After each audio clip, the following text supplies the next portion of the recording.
নমস্কার বন্ধুরা, সবিতা কিচেনে সবাইকে স্বাগত। আজও আমি আরও একটা রেসিপি নিয়ে হাজির হয়ে গেছি। আজ আমি বানাবো স্পেশাল ম্যাঙ্গো কেক। এইভাবে আপনারা স্পেশাল ম্যাঙ্গো কেক বানান, দেখবেন খেতে ভীষণই ভালো লাগবে। একটা ভেতরে লেয়ার দেওয়া আছে আর তারপর কেকটা বানানো আছে, আর ফ্রুটস দিয়ে কিন্তু এইভাবে উপরে একটু গার্নিশিং করা আছে। আপনারা এইভাবে ম্যাঙ্গো কেকটা বানান আর সবাই মিলে খান, দেখবেন ভীষণই ভালো লাগবে। দেখুন কত সুন্দর লেয়ার হয়েছে। তাহলে আমি এই ম্যাঙ্গো কেকটা কি করে বানালাম সেটাই দেখে নেওয়া যাক। ম্যাঙ্গো স্পেশাল কেক বানাতে গেলে আমাকে ম্যাঙ্গো অবশ্যই নিতে হবে। ম্যাঙ্গো আমি নিয়ে নিয়েছি, কিন্তু প্রথমেই আমি একটা মিক্সিং জারের মধ্যে চিনি নিয়ে নেব। এখন আম খুব মিষ্টি, যার জন্য বুঝে আপনারা চিনিটা দেবেন। আপনারা যত বড় কেক বানাবেন তত আপনারা চিনিটা একটু বেশি দিয়ে দেবেন। এটা আমি মিক্সিতে খুব ভালো করে গুঁড়ো করে নেব। দেখুন বন্ধুরা, চিনিটা আমি খুব ভালো করে গুঁড়ো করে নিয়েছি। এরপর আমি চিনির গুঁড়োর মধ্যে দিয়ে দিব দুটো ডিম আমি ফাটিয়ে দিয়ে দিচ্ছি। দেখুন বাটির মধ্যে নিয়ে নিয়েছি, এর মধ্যে দিয়ে দেব। ডিমটা দিয়ে চিনি আর ডিম খুব ভালো করে মিক্সিতে আমি ঘুরিয়ে নেব। এই কাজটা কিন্তু হাতেও করা যায়, কিন্তু এইভাবে করলে পরে খুব অল্প সময়ের মধ্যে খুব ভালো পেস্টটা হয়ে যায়। তাহলে আমি এটা খুব ভালো করে ব্লেন্ড করে নিচ্ছি। দেখুন বন্ধুরা, ডিম আর চিনি কিন্তু আমি ফেটিয়ে নিয়েছি। একদম কিন্তু দেখুন ফ্লফি হয়ে গেছে, মানে খুব সফট হয়ে গেছে। এখন এটা আমি একটা বোলের মধ্যে ঢেলে নেব। একটা বোল নিয়ে নিলাম আর বোলের মধ্যে আমি নিয়ে নিচ্ছি। দেখুন কতটা সুন্দর হয়েছে। এভাবে আপনারা বানাবেন, দেখবেন সময় খুবই কম লাগবে আর কেকটা ভীষণই সুন্দর হবে। এটাকে আমি সরিয়ে নেব আর মিক্সিং বোলটা আবারও নিয়ে নেব। আর আমি পাকা আম কেটে নিয়েছি, সেটাও এর মধ্যে আমি ব্লেন্ড করে নেব। তাহলে এটাও ভালো করে আমি পেস্ট করে নিচ্ছি। দেখুন বন্ধুরা, আমি কিন্তু খুব ভালো করে আমটাকে পেস্ট করে নিয়েছি, দেখতেই পাচ্ছেন। এই আমের পেস্টটাকেও আমি এখন এই মিশ্রণটার মধ্যে দিয়ে দিব, ডিম আর চিনি। এখন কিন্তু আম ভীষণ মিষ্টি, যার জন্য একটু বুঝে মিষ্টিটা দেবেন আপনারা। আমের কেক খেতে ভীষণই ভালো লাগে, আর এটা তো স্পেশাল আমের কেক, আরোই খেতে ভীষণ ভালো লাগবে। এর আগের দিনও আমি কিন্তু আমের একটা কেক আপনাদের রেসিপি দেখিয়েছি, ওটাও খাবেন, খুব ভালো লাগবে। আর এই আমের কেক রেসিপিটাও আপনারা বানিয়ে খাবেন, দেখবেন আপনাদেরও ভীষণ ভালো লাগবে। এরকম একটা বিটার দিয়ে খুব ভালো করে আমি মিলিয়ে নেব। বিটারটা কিন্তু কখনো একবার এভাবে ঘোরাবেন না, তাহলে কিন্তু কেকটা ভালো ফুলবে না। যেভাবেই ঘোরান আপনি একইভাবে ঘোরাতে হবে। যদি আপনি এভাবে ঘোরান তাহলে এভাবেই পুরোটা করবেন, আর যদি উল্টো দিকে ঘোরান তাহলে উল্টো দিকেই পুরোটা করে নিতে হবে। আমি সোজা দিকে ঘুরিয়ে নিচ্ছি। এইভাবে আমি আমের সঙ্গে মিলিয়ে নেব। দেখুন কত সুন্দর হয়েছে, একটা ফেনা ফেনা ভাব চলে আসছে। এর মধ্যে এখন আমি দিয়ে দিব ময়দা। ময়দাটা কিন্তু অবশ্যই আপনারা চেলে দেওয়ার চেষ্টা করবেন। এরকম একটা ছাঁকনি নিয়ে নেবেন, আর ছাঁকনি নিয়ে তার মধ্যে আপনারা ময়দাটা দিয়ে দেবেন। ময়দা খুব বেশি দেওয়ার দরকার নেই, আমি এখানে মেপে মেপে ময়দা দিয়ে দিব। আমি কিন্তু 5 চামচ ময়দা দিয়ে এটা বানাবো, আপনারা আরও বেশিও বানাতে পারেন, তাতেই কিন্তু কেকটা অনেক বড় হবে। দেখুন অনেক উঁচু উঁচু করে 5 চামচ আমি দিয়ে দিলাম। এখন এটাকে আমি খুব ভালো করে কিন্তু চেলে নেব। খুব ভালো করে আমি চেলে নিচ্ছি।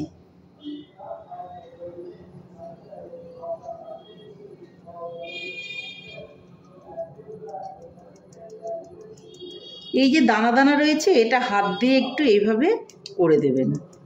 দেখুন আমার কিন্তু খুব সুন্দর করে চেলে নেওয়া হয়ে গেল। এখন আমি দিয়ে দিব অল্প করে বেকিং পাউডার।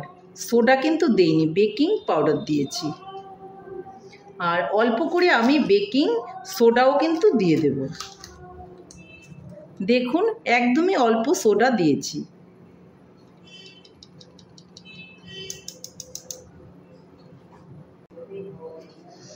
খুব ভালো করে এখন এগুলোকে আমি মিলিয়ে নেব।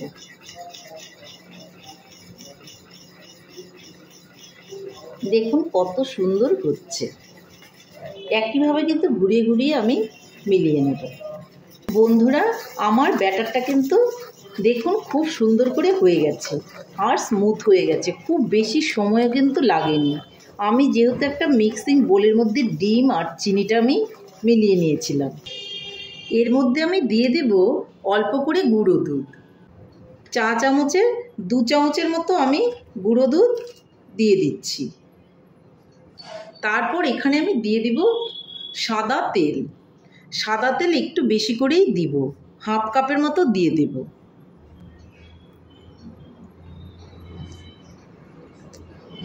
আপনারা তেলের বদলে কিন্তু বাটারও দিতে পারেন। আমি আজকে বাটার দেব না, আমি কিন্তু তেলটা দিয়েই বানাবো। বাটার দিয়ে বানালে পরে আপনারা যখন চিনি আর ডিম ফেটাবেন সেই সময় বাটারটা ওর মধ্যে দিয়ে দেবেন।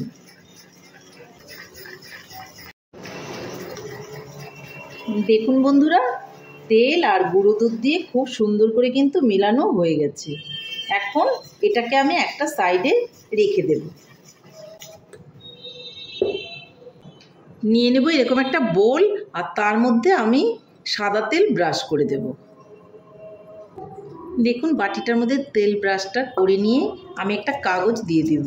কাগজটা আমি গোল করে কেটে নিয়েছি, একটা সাদা রঙের কাগজ, আর এর মধ্যে আমি দিয়ে দিলাম। আবারও উপর থেকে তেলটা ব্রাশ করে দেব। তারপর আমি কিনার দিয়েও কিন্তু একটা পেপার লাগিয়ে দেব। আরও একটু পেপার লাগবে, এই সাইড থেকে দিয়ে দিচ্ছি। তারপর আমি পেপারটার মধ্যেও কিন্তু একটুখানি তেলটা ব্রাশ করে দেব। তেলটা ব্রাশ করে নেওয়ার পর এই বোলের মধ্যে আমি এই ব্যাটারটাকে ঢেলে দেব। আর ব্যাটারটা দেওয়ার আগেও কিন্তু আবার একটু ভালো করে নেড়ে চেড়ে নেব। থিকনেসটা দেখুন এরকমই কিন্তু হবে, এর থেকে বেশি পাতলা বা ঘন আপনারা বানাতে যাবেন না। তাহলে এর মধ্যে দিয়ে দিচ্ছি।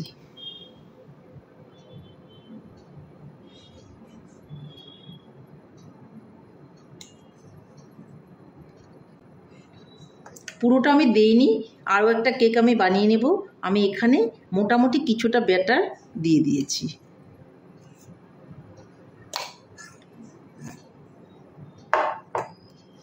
তারপর একটুখানি ট্যাপ করে দেব। এখন আমি উনানের দিকে চলে যাব। উনানে একটা প্রেসার কুকার বসিয়ে দিয়েছি, আর খুব ভালো করে কিন্তু আমি ঢাকনাটা দিয়ে দিয়েছি। একটুখানি হিট হয়ে গেলেই কিন্তু আমি কেকটা বসিয়ে নেব। ঢাকনাটা তুলে নেব। দেখুন খুব সুন্দর করে কিন্তু হিট হয়ে গেছে। এর মধ্যে আমি একটা ঝিক বসিয়ে নেব। আপনাদের কাছে যে ধরনের ঝিক আছে সে ধরনের ঝিকই কিন্তু বসিয়ে দেবেন। প্রেসার কুকারের মধ্যে একটা ঝিক বসিয়ে দিয়েছি। তারপর কিন্তু আমি এই বাটিটা ভেতরে দিয়ে দেব। ভীষণই গরম, তার জন্য আমি একটা সাঁড়াশি দিয়ে বাটিটা ওখানে দিয়ে দিয়েছি। আর এখন প্রেসার কুকারের ঢাকনার সিটিটা খুলে আমি ঢাকনাটা খুব ভালো করে লাগিয়ে দেব। কিছুক্ষণ বাদে আমি খুলে আপনাদেরকে দেখাবো। ঢাকনাটা আমি খুলে দেখে নিচ্ছি। দেখুন বন্ধুরা, অনেকটাই কিন্তু কেকটা ফুলে উঠেছে। যখন এরকম একটু ফুলে উঠবে তখন কিন্তু আঁচটাকে আমাকে কমিয়ে দিতে হবে। আঁচটা বাড়ানো থাকলে উপর থেকে পুড়ে যাবে আর ভেতরটা কাঁচা রয়ে যাবে। এখন আমি আঁচ কমিয়ে দিয়ে তারপর রেখে দেব, আর ঢাকনাটা উপর থেকে এভাবে বন্ধ করে রেখে দেব। তাতেও কোনো রকম অসুবিধে হবে না।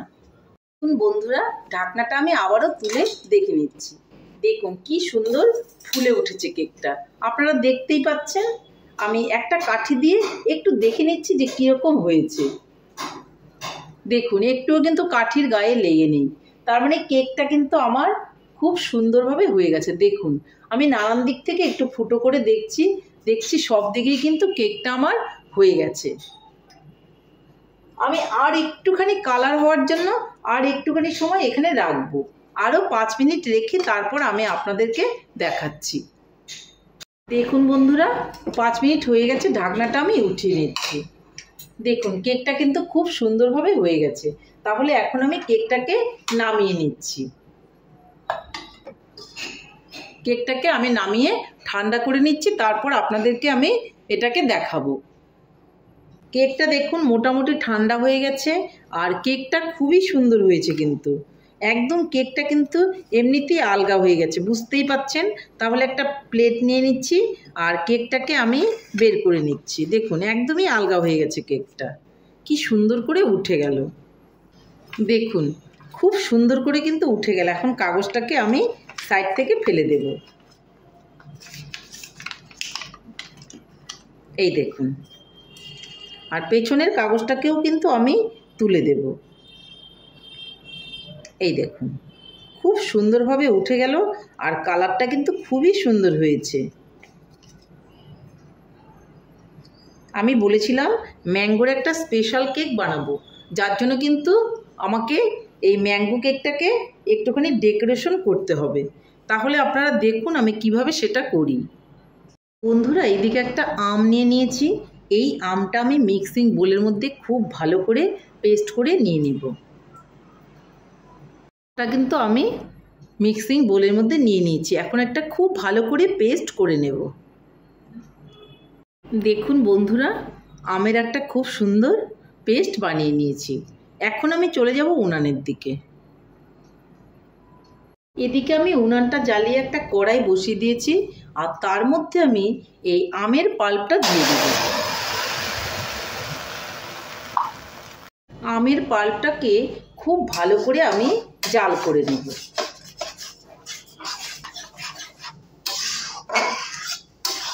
খুব সুন্দর একটা কিন্তু গন্ধ বের হয়েছে। দেখুন কীরকম করে ফুটতে শুরু করেছে আর আমটা কিন্তু খুব সুন্দরভাবে হচ্ছে। যখন এরকমভাবে আমটা একটু ফুটতে শুরু করবে তখন আমি এর মধ্যে দিয়ে দেব চিনি। চিনিটা আপনি বুঝে দেবেন যে কীরকম মিষ্টি খাবেন, তবে মোটামুটি একটু চিনি দিতে হবে, তাহলে কালারটা কিন্তু চেঞ্জ হবে আর আমের যে সিরাপটা হবে সেটাও কিন্তু দেখতে খুবই সুন্দর হবে। আমি 5 চামচের মতো চা চামচের চিনি দিয়ে দিলাম। এখন আমি এই সিরাপটাকে জাল করে নেব। দেখুন বন্ধুরা আমের সিরাপটা কিন্তু আমার রেডি হয়ে গেছে। আর বেশি ঘন করা যাবে না, তাহলে কিন্তু একদম টাইট হয়ে যাবে। এইভাবে আমি সিরাপটাকে নামিয়ে নেব। তাহলে নামিয়ে নিয়ে আপনাদেরকে আমি দেখাচ্ছি। দেখুন বন্ধুরা আমার ম্যাঙ্গো সিরাপটা কিন্তু একদমই রেডি হয়ে গেছে, কিন্তু প্রচণ্ড গরম, এটা এখন কেকের উপর ব্যবহার করা যাবে না। এটা ঠান্ডা হলে তারপর আমি আপনাদেরকে দেখাবো। বন্ধুরা কেকটাও আমার ঠান্ডা হয়ে গেছে আর এইদিকে যে ম্যাঙ্গো সিরাপটা বানিয়েছি সেটাও কিন্তু ঠান্ডা হয়ে গেছে। তাহলে আমি এখন একটা বোর্ড নিয়ে নেব। আমরা কেক কিনে নিয়ে এলে যে বোর্ডগুলো দেয় সেরকম একটা বোর্ড নিয়ে নেব আর তার মধ্যে আমি কেকটা নিয়ে নিব। আর কেকটা এখন একটা আমি ছুরি দিয়ে এইভাবে মাঝখান থেকে কেটে নেব, কেটে 2 টুকরো করে নেব।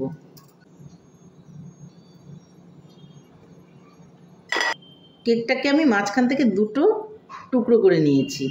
এখানে আমি টুকরোটা বসিয়ে দেব আর একটা টুকরো আমি পাশে রেখে দেব। এখন আমি এই টুকরোটার উপর এই ম্যাঙ্গোটা দিয়ে দেব। বলেছিলাম ম্যাঙ্গোর একটা স্পেশাল কেক হবে, সেই স্পেশাল কেকটাই কিন্তু এখন তৈরি হচ্ছে। কেকটা আমি ম্যাঙ্গো সিরাপটা দিয়ে ঢেকে দিচ্ছি। দেখতেই পাচ্ছেন এতে একটা লেয়ার থাকবে, তো খেতে খুবই ভালো লাগবে। এই দেখুন লেয়ারটা আমি কেকের মধ্যে দিয়ে দিলাম ম্যাঙ্গো দিয়ে, ঠিক আছে। তারপর আমি উপর থেকে এই যে আরেকটা পিস, এটাকে আমি বসিয়ে দেব। বসিয়ে উপর থেকেও কিন্তু আমি আবার এই ম্যাঙ্গোটাকে দিয়ে দেব, আর সাইড থেকেও কিন্তু আমি ম্যাঙ্গোটাকে দিয়ে দেব। তার জন্য আমি একটা ব্রাশ ইউজ করব, আর ব্রাশ দিয়ে আমি সাইডগুলো এই সিরাপটা দিয়ে ঢেকে দেব। এতে কিন্তু খেতে ভীষণই ভালো লাগবে আর দেখতেও খুবই সুন্দর হবে। আপনারা চামচ দিয়েও লাগাতে পারেন, কোনো অসুবিধে নেই। আমি একটা ব্রাশ দিয়ে লাগিয়ে দিলাম। চামচ দিয়ে যদি আপনারা লাগান তাহলে আপনারা চামচের পেছনে এইভাবে সিরাপটা নেবেন আর এইভাবে লাগিয়ে দেবেন, তাতেও কিন্তু কোনো অসুবিধে নেই। বা আপনারা চাকু বা ছুরির মাথায় নিয়েও কিন্তু ব্যবহার করতে পারেন। আমি দুরকমভাবেই দেখিয়ে দিলাম। আর উপরে যে ম্যাঙ্গোটা দিয়েছি এটাকেও আমি এইভাবে খুব সুন্দর করে ছড়িয়ে দেব।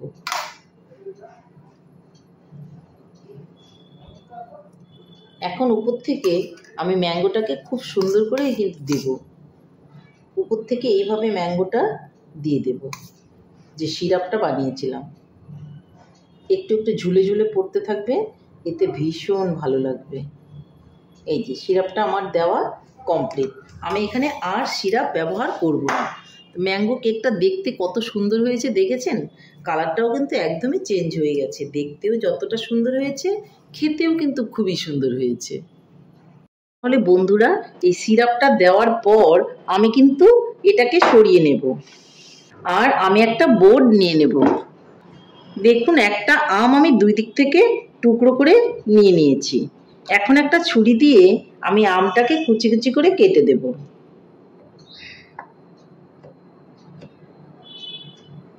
এটা আমি গার্নিশিংয়ের জন্য ব্যবহার করব।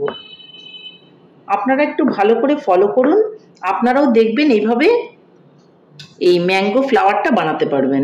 একটু এইভাবে কোনা করে দেবেন। এই যে দেখুন, আমটা কিন্তু লম্বা হয়ে যাচ্ছে সাইডগুলো। যখন এরকম লম্বা হয়ে যাবে তখন এদিক থেকে পেঁচিয়ে দেব আমটাকে। দেখুন কি সুন্দর একটা ফুল তৈরি হয়ে গেল। এখন আমাকে ফুলটাকে বসাতে হবে। আমি ম্যাঙ্গোর কেকটা আমি আবারও নিয়ে নিচ্ছি সামনে, আর কেকের উপর আস্তে করে আমি এই ম্যাঙ্গোটাকে ফ্লাওয়ারটাকে বসিয়ে দেব। স্পেশাল ম্যাঙ্গো কেক হয়ে গেল। তাহলে বন্ধুরা, আমার রেসিপিটা কেমন লেগেছে? আমার রেসিপিটা যদি আপনাদের ভালো লাগে তাহলে লাইক, শেয়ার, কমেন্ট করতে ভুলবেন না। আর আপনি যদি আমার চ্যানেলের নতুন বন্ধু হয়ে থাকেন তাহলে চ্যানেলটা সাবস্ক্রাইব করার অনুরোধ রইল। পাশে থাকা বেল আইকনটি প্রেস করে রাখুন আমার নিত্য নতুন রেসিপির আপডেট পেতে। তাহলে আর দেরি কেন, ঝটপট এভাবে বানিয়ে ফেলুন আর সবাই মিলে খান, খেয়ে বলুন কেমন হয়েছে। আমি আপনাদের একটু কেকটা কেটে দেখাচ্ছি। দেখুন, কেকটা খেতে ভীষণই ভালো লাগবে। দেখতেও যতটা সুন্দর হয়েছে, খেতেও কিন্তু ততটাই সুন্দর হবে। আমি দেখাচ্ছি আপনাদের। এই দেখুন, ম্যাঙ্গোর একটা লেয়ার আছে ভেতরে। লেয়ারটার জন্য কিন্তু খেতে প্রচণ্ডই ভালো লাগবে। দেখুন কতটা সুন্দর হয়েছে কেকটা। কেকটা খুব স্পঞ্জি আর তুলতুলে হয়েছে। দেখতেও যতটা সুন্দর, আর খেতেও কিন্তু এর স্বাদ দারুণ হবে। আপনারা এইভাবে ম্যাঙ্গো কেকটা বানান আর বাড়িতে সবাই মিলে খান, দেখবেন আপনাদেরও ভীষণই ভালো লাগবে। নমস্কার, ভালো থাকবেন, সুস্থ থাকবেন। আবার দেখা হবে আরও একটি রেসিপির সঙ্গে।